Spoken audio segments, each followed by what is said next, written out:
तो मैं बात करता हूं प्रकाश दीवान जी।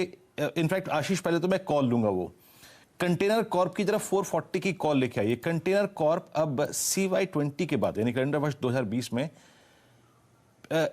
के बाद पहली बार अपने 200 डे एक्सपोनेंशियल मूविंग एवरेज के ऊपर ट्रेड कमांडिंग पोजीशन में करने लगा है।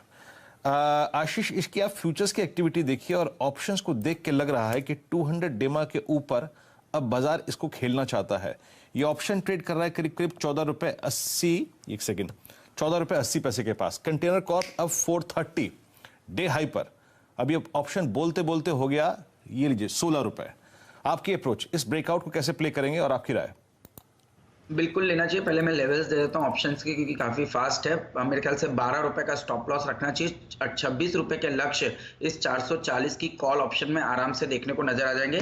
अब मैं स्टॉक की अगर से बात करूँ तो मंथली चार्ट, वीकली चार्ट पर हम देख रहे हैं करीब करीब अगस्त के हाईस को ये स्टॉक क्रॉस कर रहा है और बहुत ही अच्छा कंसोलिडेशन 420 से ऑलमोस्ट 370 के जोन में किया। तो 50 रुपए के कंसोलिडेशन का ब्रेकआउट 420 के ऊपर हुआ है। मेरे हिसाब से कम 460 470 तक का मूव ये कंटेनर कॉर्पोरेशन का स्टॉक इस तेजी के अंदर में दिखाएगा, जिसके चलते 440 की इस ऑप्शन का जो टारगेट है वो आराम से 24 से 26 रुपए तक आपको आज के या कल तक के देखने को मिलेगा। और पोजिशनली शायद 32 रुपए तक के भी इस ऑप्शन के टारगेट्स देखने को नजर आ सकते हैं। और सही, तो देखिए रखिएगा नजर इस सेक्टर पर। लेकिन मैं देख रहा हूं मन इंफ्रा हो गया है अब 8.5% ऊपर और नया 52 हफ्तों का उच्चतम स्तर इस स्टॉक ने भी जड़ दिया है। तो नया 52 वीक हाई अभी देखिए, हम लोग आपको बता रहे थे कि ये वो स्पेस है जो एक्शन में रहने वाली है। और आज सुबह से ही देखिए इसकी चर्चा हो रही थी, ये रुक ही नहीं रहा है, ये निकल चुका है। आज मिड कैप्स में देखिए एक्शन देखते ही बनता है। क्या शानदार रैली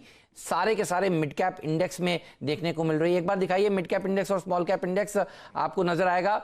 सेंसेक्स और निफ्टी तो जरूर लाल निशान में एक बार थोड़ी ही देर के लिए ब्रीफली गए, लेकिन ये नहीं गया। मिड कैप्स में पार्टी जो है वो देखते ही बनती है। और अगर आप कल का भी ट्रेड देखें तो आपको नजर आएगा कि सेंसेक्स निफ्टी जरूर थोड़ा सा प्रॉफिट बुकिंग देखी जाती है, डिप्स आते हैं, लेकिन मिड कैप्स में कहीं डिप्स नहीं आते हैं। स्मॉल कैप्स में तो बिल्कुल भी ऐसा नहीं है, थोड़ा सा देखिए साइडवेज होता है और फिर ऊपर भागने के लिए ये सेक्टर तैयार हो जाता है। तो मिड कैप्स की पार्टी जो है वो बहुत गजब से चल रही है। और मुझे सुमित इशारा कर रहे हैं कि उनका मिड कैप वाला स्टॉक जो है वो भी भाग चुका है। अच्छा, पहले तो बता दूं, आपने वो ऑयल एंड गैस वाली रिपोर्ट बहुत सही दी थी आज सुबह सुबह, सिटी की जो रिपोर्ट थी। सब लोग जहां एक तरफ कह रहे थे कि ये स्पेस आज दबाव में रह सकती है, लेकिन देखिए सारे स्टॉक्स भाग रहे हैं। बताइए कौन सा सेक्टर पकड़ा है आज आपने? देखिए पता है, अभी मैं कुछ देर पहले एक आंकड़ा देख रहा था सेंचुरी का, तो उसमें बजाज ग्रुप में बजाज फाइनेंस सबसे ज्यादा रिटर्न देने वाला। सेंचुरी का मतलब 100 साल का डेटा ना, 2000 से लेके 2020, यानी आपको 20 साल इस सेंचुरी का। तो 2020 यानी 20 साल में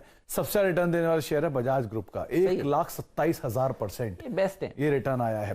तो आज मैंने कहा चलो इसी ग्रुप की कोई कंपनी उठाई जाए। तो बजाज ग्रुप की कंपनी, तो बजाज ग्रुप की कंपनी उठाई मैंने, वो है मुकंद लिमिटेड।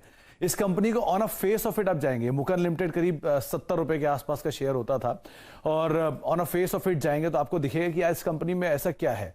ये कंपनी के परफॉर्मेंस वाइज आपको लॉस दिखेंगे 2 क्वार्टर के अंदर, लेकिन आप इसकी अदरवाइज सिचुएशन देखिए पिछले 5-1 क्वार्टर की, तो नंबर्स को क्वार्टर बाय क्वार्टर ये इंप्रूव करता हुआ दिखाई पड़ रहा है।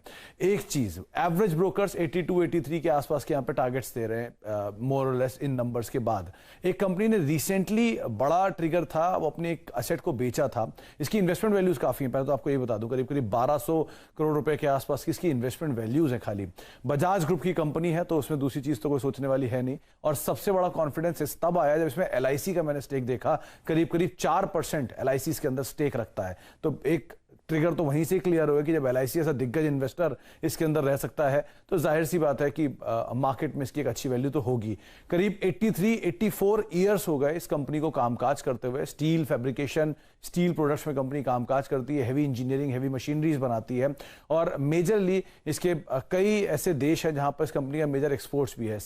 करीब स्विट्जरलैंड, नीदरलैंड, कुछ ऐसे एरियाज हैं जहां पे कंपनी अपने स्टील प्रोडक्ट्स को एक्सपोर्ट भी करती है। तो प्रोडक्ट वाइज कंपनी ठीक है, ऑपरेटिंग परफॉर्मेंस परफॉर्मेंस इंप्रूव हो रही है। डेट ऑब्वियसली बात है, स्टील सेक्टर के ऊपर डेट रहता ही है, तो वो तो बड़ी चीज नहीं है, लेकिन हाँ कंपनी ने अपने क्वार्टर बाय क्वार्टर नंबर्स को इंप्रूव किया है पिछले 3 से 4 क्वार्टर अगर आप उठा के देखेंगे तो।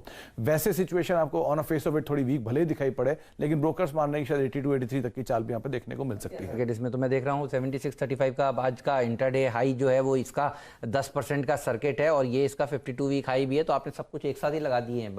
52 हफ्तों के उच्चतम स्तर भी, आज का 10% का सर्किट भी, और 10% सर्किट था, 10% सर्किट था। इसलिए आप कह रहे थे कि जल्दी आ जाइए, कहीं लग ना जाए। मुकंद पेडिग्री भी अच्छी, पेरेंटेज भी अच्छी, और पिछले कई दिनों से अगर आप गौर से देखें तो इस स्टॉक की भी सीएनबीसी आवाज पर चर्चा हो रही है कि ये हाइज पर हाइज लगाता चला जाएगा। इसकी तो पोजिशनल वाले टारगेट बताइए राजेश सतपुते जी। लगता है 3 डिजिट में आ जाएगा ये शेयर?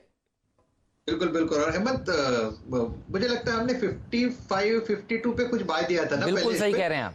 हाँ, तो ये हेमंत मुझे अभी भी याद है, हमने इसका एक टारगेट सेट किया था 3 डिजिट वाला कि ये 100 तक तो जाएगा, और मुझे अभी भी लगता है चार्ट देख के कि ये हर डिप्स पे यहाँ पे बाइंग ही होना चाहिए, क्योंकि ये जो ट्रेंड होता है वो बहुत क्लियर है। जो हम ट्रेंड एनालिसिस करते हैं, अब ट्रेंड होता है हायर टॉप हायर बॉटम की बात करते हैं, इतना क्लियर कट ट्रेंड है कि ये 100 तो कम से कम भागेगा, और अगर आप वीकली चार्ट देखें तो 110 तक की जगह दिखती है। तो मैं तो यही कहूंगा कि यहाँ पे हर लेवल पे बाइंग हो रही है। और सबसे बड़ी बात है अहमद, अगर कल का डिलीवरी स्टैटिस्टिक्स देखें तो कल 75% डिलीवरी मार्क हो रही है। आप समझो ये अपने रिसेंट हाई पे है, लेकिन रिसेंट हाई पे डिलीवरी आ रही है, लोग ले रहे हैं। तो मुझे लगता है कहीं ना कहीं ये 100 का टारगेट लेके काम करे। रही बात आज की, तो देखिए अभी 2% ही बचा है इसमें जगह बहुत कम बची है, तो ये 10% का सर्किट तो आज पक्का लगाएगा। मैं तो ये कहूंगा इसमें पोजिशनली बने रहे। आपका स्टॉप लॉस पोजिशनली क्या होगा? पोजिशनली स्टॉप लॉस रखे आप 68 का, और 100 का टारगेट लेके काम करे, वहां तक तो ये पक्का भागेगा।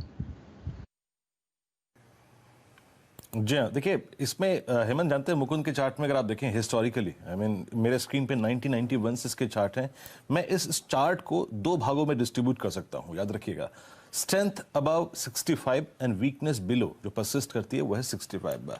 अब ये अपने स्ट्रॉन्ग जोन में है। आशीष जरा थोड़ा सा लॉन्गर टर्म पर्सपेक्टिव से रीड कीजिएगा इसको। पॉसिबली जिस ट्रेजेक्ट्री को रीगेन करने की कोशिश करेगा, पहले मेरे को नजर आती है वो करीब 92 से 95 और देन पॉसिबली 100। Good bye.